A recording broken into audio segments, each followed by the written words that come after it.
Suddenly, the horn of a flying, speeding car from behind, and in less than a second, bam, it collided with the crippled car. He said, the young man in between the two cars fell to the ground with critical injuries. We rushed to the scene, grabbed the young boy and took him to the car, called the ambulance, called the hospital to prepare for our arrival. The ambulance was going to be late, so they put him in the car. He mentions that he was of blossom age, tender age. He was a young adult, still in his late teens. He was mumbling something, but we could not understand what he was mumbling due to the rush that we were in. He said he was religious. You could tell from his appearance.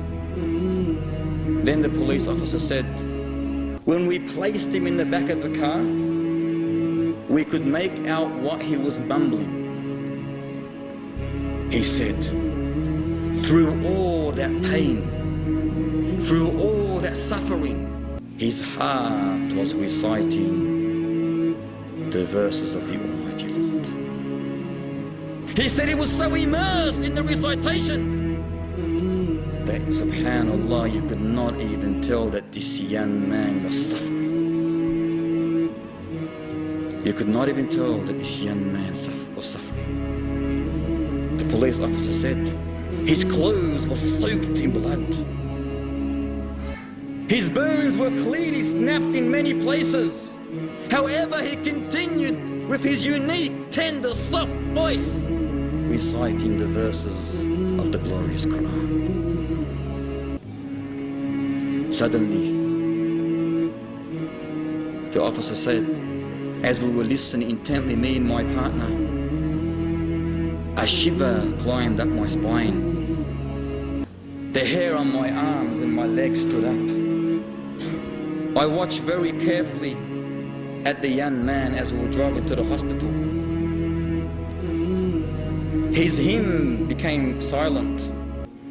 He raised his hand, raised his index towards the sky, and said, La ilaha illallah. Allahu Akbar. He said, La ilaha illallah. Thus he slumped. Thus he slumped. He said, quickly I went to the back of the seat. I felt his breathing. I felt his pulse. I felt his heart. He was dead. He was dead. He said, I could not stop staring at his face, the beauty of his face. A tear fell from my eyes, but I hid it in shame. I turned to my partner and told him that the boy's life has ceased. He's finished. That young man is finished. The police officer burst in cries. And thus when he heard his partner crying in such a manner, he could not hold himself. The whole car, the patrol car, was fogged with emotions. Was fogged with emotions as they were driving to the hospital. They reached. They struggled through the corridors, telling the nurses, the doctors, the onlookers what had happened. One of the hospital staff went and called his home. His brother picked up the phone and said, after being informed of his brother's accident, he said my brother would go and visit his only grandmother every single week who lived outside the town, and he would make sure that he would always spend time with those poor children and orphans who were idle in the streets. The whole town knew him, he said. They knew him because he used to give them Islamic literature, cassettes, books. He filled his old Mazda, his dusty old Mazda, with sugar and wheat and rice and even candies for the poor people in that town. Yet he himself was struggling to live. He himself was struggling to live. Yet he preferred those orphans, those poor children, those poor families over his life. Thus, his last words was very easy.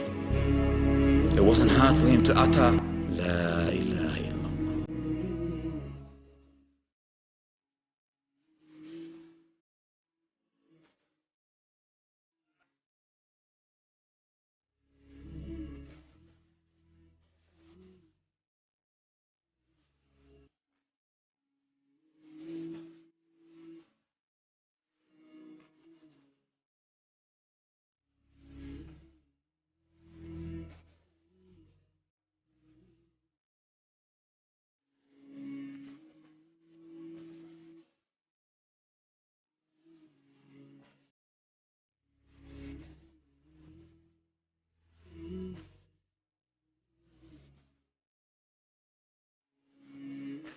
وأن مسكنه القبور فسلام